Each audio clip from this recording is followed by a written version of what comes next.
আসসালামু আলাইকুম প্রিয় শিক্ষার্থীবৃন্দু। তো তোমরা যারা 2026 সালে এসএসসি পরীক্ষা দিয়েছো, তো তোমরা কিন্তু সবসময় বলতে যে শিক্ষামন্ত্রী শুধু আমাদের জন্য পদক্ষেপ নেয়, শিক্ষকদের জন্য কিন্তু নেয় না। তো সেই বিষয়ে বিস্তারিত আলোচনা করবো, তো ভিডিওটি স্কিপ না করে সম্পূর্ণ দেখতে থাকো।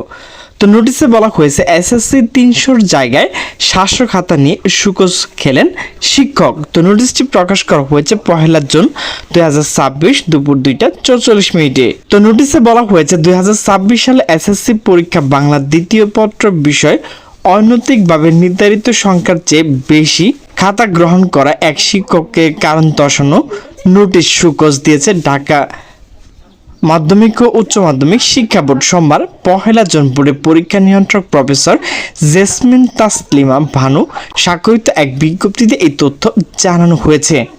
সুকোজপ্রাপ্ত শিক্ষক হলেন নরসিংদী মনোহরদী উপজেলার দৌলতপুর ইউনিয়ন উচ্চ বিদ্যালয়ের শিক্ষক মোহাম্মদ আব্দুর রশিদ মিয়া।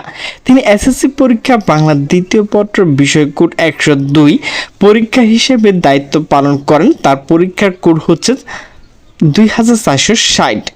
বিজ্ঞপ্তি বলা হয়েছে একজন পরীক্ষকের জন্য নির্ধারিত 300টি খাতা উত্তরপত্র পরিবর্তে তিনি অনৈতিকভাবে এবং তথ্য গোপন করে 700টি উত্তরপত্র গ্রহণ করেছেন। পরে অল্প সময়ের মধ্যে সেগুলো মূল্যায়ন করে প্রধান পরীক্ষকের কাছে জমা দিয়েছেন।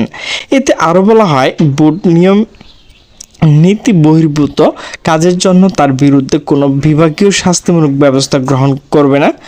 তার জবাব শিক্ষা বোর্ডে পরীক্ষা নিয়ন্ত্রক বরাবর পাঠাতে হবে। তো প্রিয় শিক্ষার্থীবৃন্দ, নিয়মের বাইরে গেলে কিন্তু বোর্ড কিন্তু তাকে ছাড় দেয় না। তো প্রিয় শিক্ষার্থীবৃন্দ, আমার ভিডিওটি যদি ভালো লাগে তাহলে অবশ্যই লাইক কমেন্ট শেয়ার করবে। তো সকলে সুস্থ থাকবে, ভালো থাকবে। আল্লাহ হাফেজ।